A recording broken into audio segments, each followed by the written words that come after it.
Welcome everyone to Almost Cancelled. I am Peter, and today I'm going to be talking about Why the Last Man, Season 1, Episode 4. It's called Karen and Benji. So, full spoilers for the episode, as always, as my cats are starting to fight just off to the side. Thanks for distracting me right at the start, you little menaces. So, yeah, this episode, I want to start off with the weird thought I had in the middle of this, which has nothing really to do with the episode. But you remember how back in like episode 1 I said that I recognized Hero, I recognized Olivia Thirlby, and I was like, oh, what do I know her from? And then I came to the realization it was from Dredd.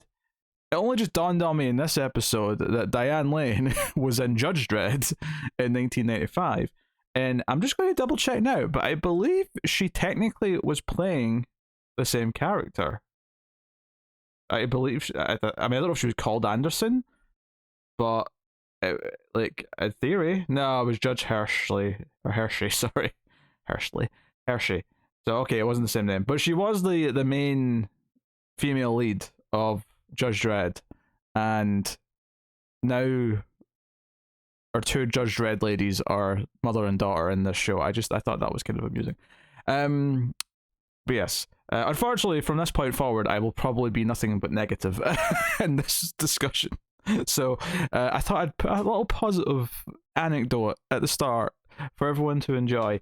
I did not like this episode. I was painfully bored for the vast majority of the runtime, and I think what's really upsetting about that is that everything I said last review about how this one's not as great, but maybe it's because it's the less interesting characters. So once we're back to Hero and Sam, and we know we're not there as much with Kim and Nora, although Nora was in this one as well, but that it would be back on track. And so the crushing disappointment of getting those characters back and it still being weak, and plodding and feeling like it was spinning its wheels for half the episode.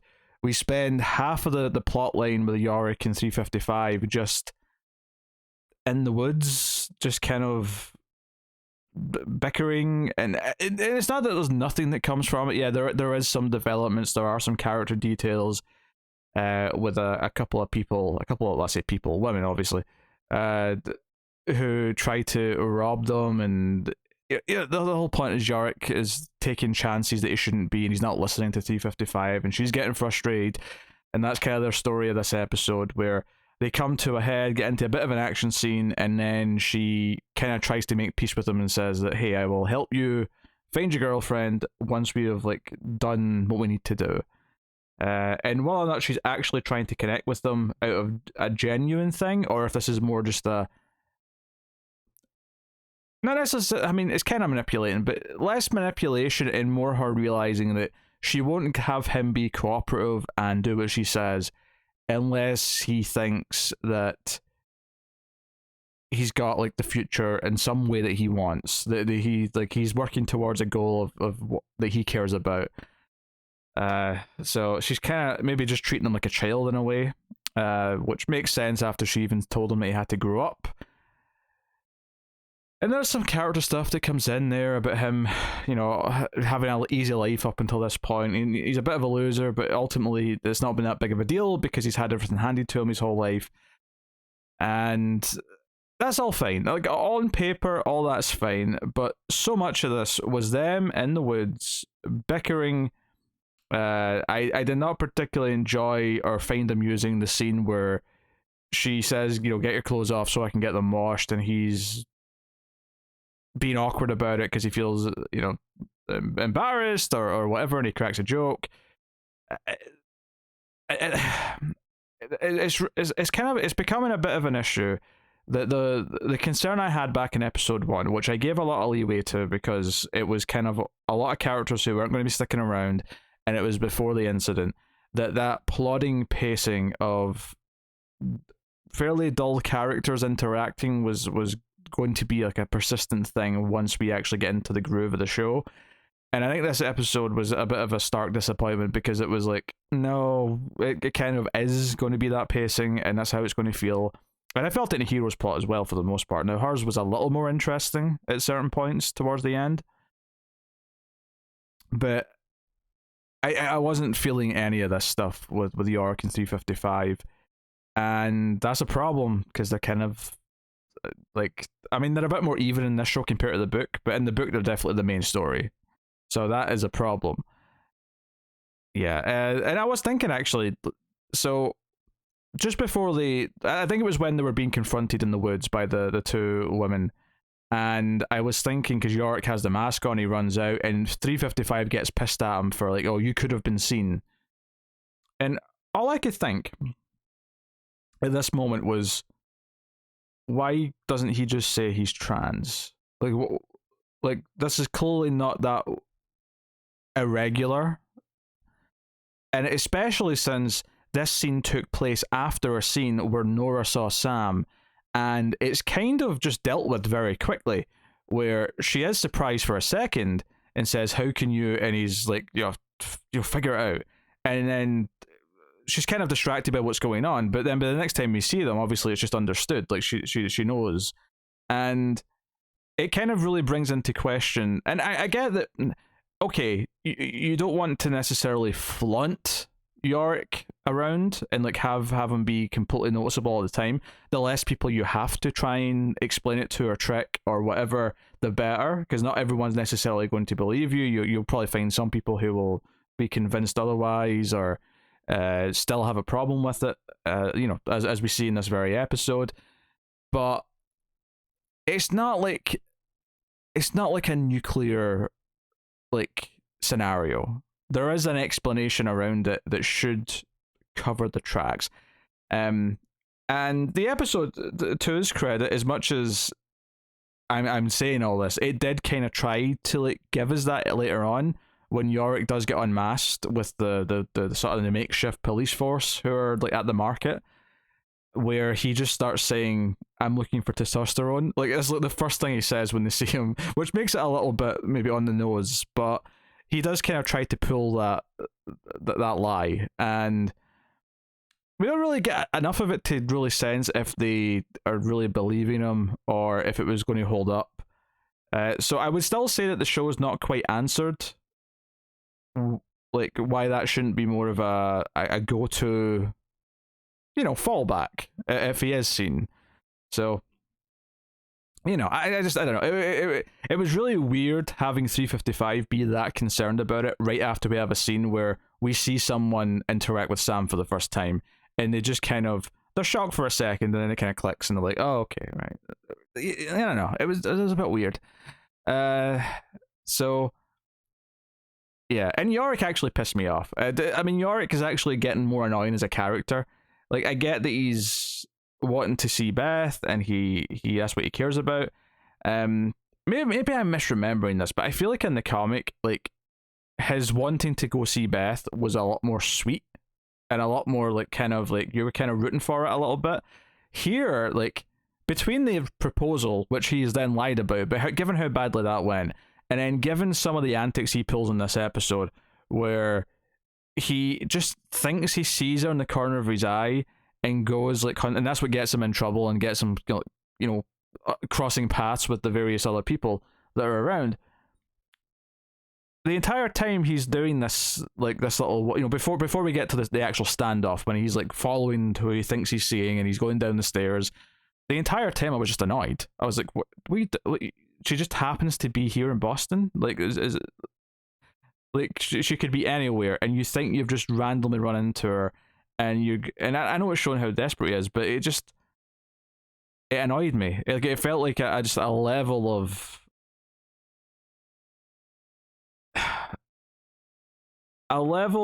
of ignorance and a level of self-importance and lack of awareness that just made him, even more so than what we've seen so far, just this like really immature guy who like is not fit for this important role of being the only one. And 355 is right to call him out on his shit. So in essence, the drama that it builds up to is accurate, but it doesn't. I didn't enjoy getting to it. I didn't enjoy any of the scenes playing out to get there. It wasn't captivating. It wasn't like here's a character and here's his flaws. It was just kind of annoying because it was creating a dramatic sort of action scene out of just him doing this, and it's frustrating because the action scene feels like, oh, we want to have an action scene because the episode was really boring, so we need to have an action scene this episode, so this is where we're going to have it.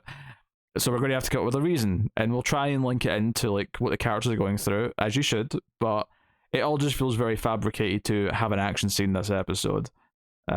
So I don't enjoy the action scene because it doesn't feel like a natural occurrence, because it was just made out of this character doing something out of sheer stupidity. Yeah, so I didn't enjoy any of that at all. Heroes stuff was also frustrating in places. They run into Nora. They also find a house, which is quite nice. Even has a car in the stables, although Hero sabotages the car so that they can't actually get to her mother. And Sam's kind of suspecting of this, and they end up in a pharmacy. They're looking for stuff, but it's mostly empty. But they run into Nora and her daughter, and would you believe it? Being an EMT, that she's a handy person to have around in time of injuries. Not necessarily stuff that needs surgery, as is pointed out later in the episode, but in terms of like proper first aid, she is very well trained. I didn't quite get why Nora was so murderous with her axe when she came running out, yelling for them to get away from her. Like, I get she's apprehensive. I get that they've been mugged a couple of times. She mentions it later on, but it just kind of felt so like, it didn't look like they were hurting her. It looked like she was checking the wound. It looked as far away from a threatening scenario as possible. So I get that she would like come out yelling or say, "Who are you? Why are you looking at my daughter?" Whatever. But it felt like she's ready to swing the axe. She's like threatening to kill them immediately, and they have to talk her down. So that felt a bit over the top to me. But like, okay, fine, whatever. And he was like, "Oh, she needs treatment. We know a place where you can go if you're not staying anywhere." And Sam's immediately like, "You're going to like lead them back to the house, like completely delaying our travel again." Which is kind of a running thing of the episode. I wasn't particularly into the drama of her stalling going to see her mother. I feel like we could have almost like we already had her not wanting to see her mother and kind of ultimately agreeing to it. So to have her continuously stall and try to go back on it is just not that interesting. You could have had them genuinely trying to get there and just given them the same obstacles otherwise that still lands them in the same position at the end of the episode. I didn't really need to have this, but we did because they want to really like beat this like character beat over her head that she doesn't want to see her mother, and she's going to stall and connive and manipulate however way she can to not make it happen. That includes sabotaging the car. It includes finding this convenient reason to like delay again by a day with the kid, all the rest of it. She lies about her name, which does come up later because this is the thing, right? So later on, like right before the end of the episode, Nora sort of says, "Don't tell him who your mother is. I worked at the White House, Karen," because that's the name she gave. And it's like a whatever moment. It's like fine. It's kind of weird. Like, at what point in the episode did Nora realize who this was? Because you don't get the impression that Nora like met her before. So like, has she seen a photograph and that's it? And maybe she did just realize like after things calmed down, after she was worried about her daughter or whatever. But I don't know. Maybe if I went back and watched the scene where she gave the fake name, maybe I'd notice a reaction reading like, "Oh, she knows who she is." But we do have to acknowledge the convenience of this, right? Or the contrivance of this. And this is, in the comic, there was a bit of a contrivance in the sense that the woman who ends up becoming president is her son, who's the last man on Earth. I don't remember thinking that there was any contrivance with Hero. Hero just happened to be the daughter and sister of those two characters. I wouldn't have said that Hero necessarily. I mean, maybe she kind of did. I don't know. I mean, maybe a role which has kind of been built up to in the show. We've not really got to what her role is yet in terms of the larger world yet, but there was this extra thing, like her running in So we've got, like, woman becomes president. It's her son who happens to be the last man on Earth, and it's their daughter slash sister who runs in to Nora, another main character we've been following, and interacts with her. Like, I don't know. It's a lot of especially since they just run into each other in a different city, right? And I get that Nora's leaving DC and going elsewhere, and they're going towards DC. So yes, in a very broad sense, they could overlap, right? But it's still a little bit of a contrivance, and there's already a lot baked into the premise of this story, even from the comic, which I love. But in the show, it feels like it's turned up just a little bit more, and I really felt the contrivance of them running into each other. But I was like, okay, this could be interesting. And all of a sudden, her EMT skills are going to be relevant, and maybe that's like another sort of big detail that we're going to have going forward. But I really did enjoy her stalling stuff and Sam being mad about it. The Nora stuff herself, it's fine. It's just her being upset that she's not important anymore, effectively, and like, her daughter is making her kind of the vulnerable and that kind of thing. The romantic part, though, where Sam and Hero sort of share an intimate moment, and this was something that, I think I was wondering if this was going to like crop up, if there was going to be something like this, and they have their moment, and I don't really have anything to say about it. It's just kind of there. It's fine. Like, it's not. I think the problem is that the drama between them and Sam being mad at Hero throughout the episode for stalling and delaying, and the little passive aggressive looks, realizing that Hero's doing this, just wasn't that interesting. So by the time I got to this moment, like, I'm not necessarily invested in the pair of them possibly being romantic. It just, we're not there. Like, you've not made me invest in the characters enough on their own yet to really give that much of a shit. Yeah, I don't know. I was really down this episode. I really didn't like it. And then the big ending stuff with the episode, of course, is the group of women who come in, hold them at gunpoint because they're at their place. They're going to shoot them. They're going to kill all of them. And it's only because Hero's an EMT and they have an injured person that they bring them back to their base, which turns out to be like a big warehouse full of food and supplies, or possibly like a Costco or something like that. Although I feel like if it was like a Costco, people would have raided it. It's probably an unmarked warehouse, which is why it's been able to fly relatively under the radar. But Hero does what she can't save the person. The leader of this group comes in and just shoots the person on the operating table and says, "Look, that's mercy." Immediately, the subordinates kind of like hush up, and this leader seems a bit more accepting of the group. Even Sam, who everyone else is kind of standoffish about, they're clearly very opinionated about Sam being a trans man. And I know who this group is from the comics. I don't actually remember their name. I have to admit that I don't remember their name, but I do remember this group, and I was wondering how quickly this group were going to be in the comic, especially given how they were. I mean, I think they were introduced in the comic earlier, but we don't really get to meet them in the comic properly, if I recall correctly, until we discover someone important's association with them. And I was wondering how we were building to it in this because of other things that were already a little bit different. So, interesting for them to show up. A lot of what they are, there's a little bit of a tease. I think, I think Nora saying, "Don't tell them who your mother is," definitely gives you an idea that this is a militant group, and we already got that idea anyway, I suppose, but that they are going to oppose the current, and Nora's not been that in the loop, but clearly she's in the loop enough to know that this will cause a problem if they know who Hero's mother is, and they might see Hero as a pawn or something to bargain with, for control or power, if not in the country as a whole, but certainly in their town, city, state, whatever it may be. So So that you know, that was like stuff happened at the end.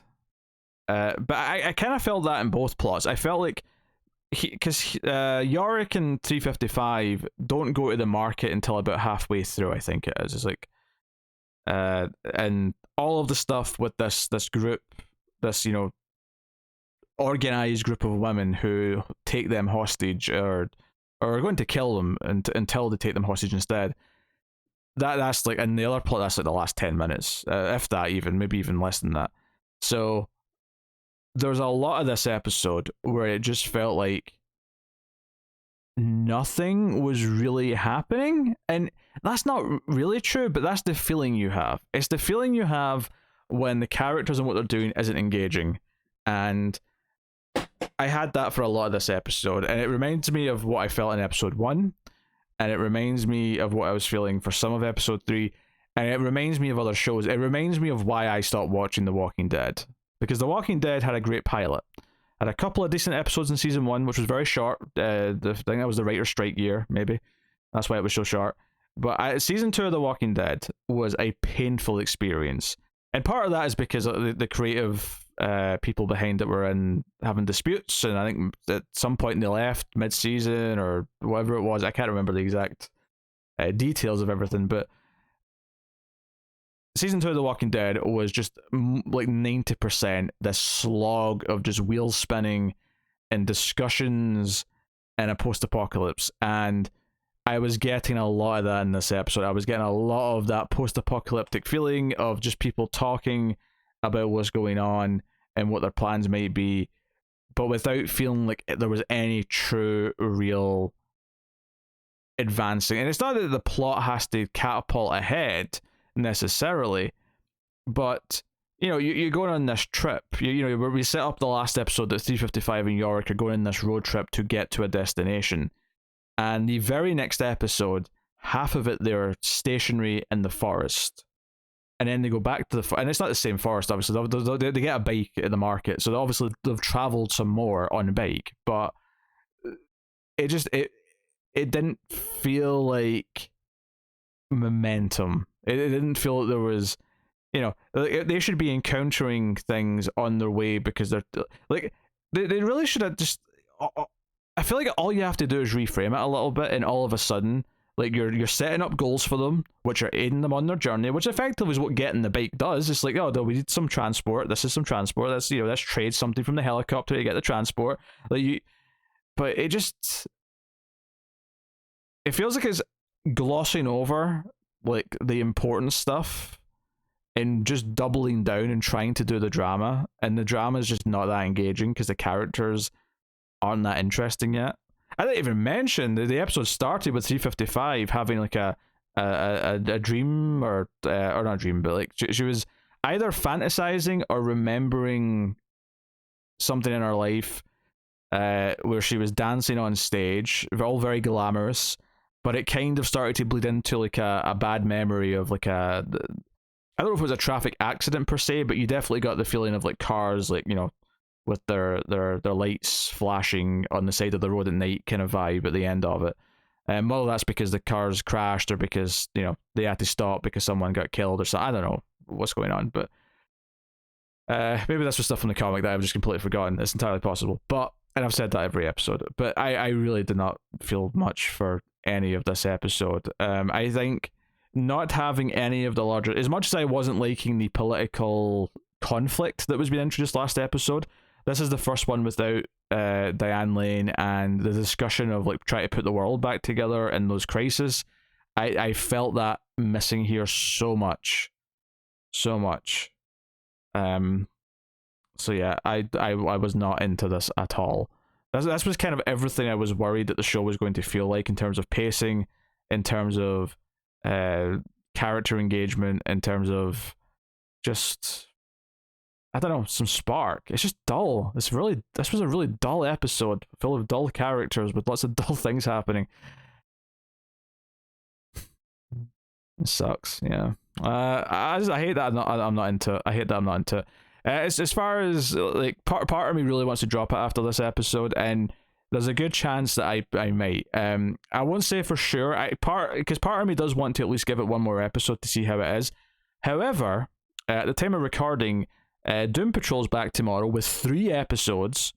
And then on Friday, a new Apple show starting, The Foundation, with 2 episodes. And then on top of that, if I have time, I might check out the new Netflix show that's out on Friday, the horror show. Midnight Mass, I think it's called. So with all of that stuff, especially since Midnight Mass, if I do end up liking that and want to review the whole thing, that's like a whole season of like 7 episodes, I think. So honestly, the deck is stacked against Why the Last Man episode 5. Like, it really is. Like, the chances of me wanting to like give it a chance after I feel so down on this episode.